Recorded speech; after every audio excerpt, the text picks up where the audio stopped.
Okay, hello everyone. Today we're going to talk about the eastern part of Canada.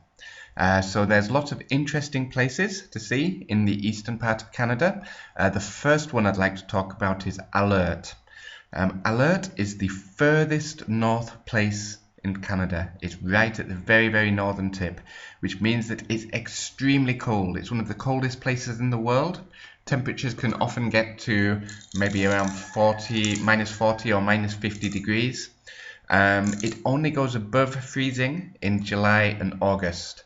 There's not a lot to do there because it's so cold, but if you want to experience some real Canadian winter weather, Alert is the place to go to. Next, I'd like to tell you about Hudson Bay. Hudson Bay is a large sea in the northeast of Canada. It's a very, very interesting place. You can see lots of wildlife there, like polar bears, seals, whales, and other important wildlife. During November until June, it actually freezes over. So even though it's the sea, you can't swim on it because it's all ice. It's very famous for its beautiful countryside. Now, I'd like to tell you about Quebec. Quebec is just to the east of Hudson Bay. It's the only French-speaking province in Canada. So most of Canada speaks English as a first language, but Quebec speaks French. So it's a very interesting place. It has a beautiful culture. It has lots of French history and food and architecture. So it's a very interesting place to visit.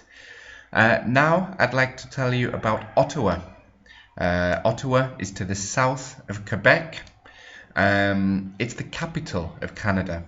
It's not the largest city, but it's the capital. It has a population of around 900,000, and it's a very important place for the government. There are lots of big government buildings and things like that there.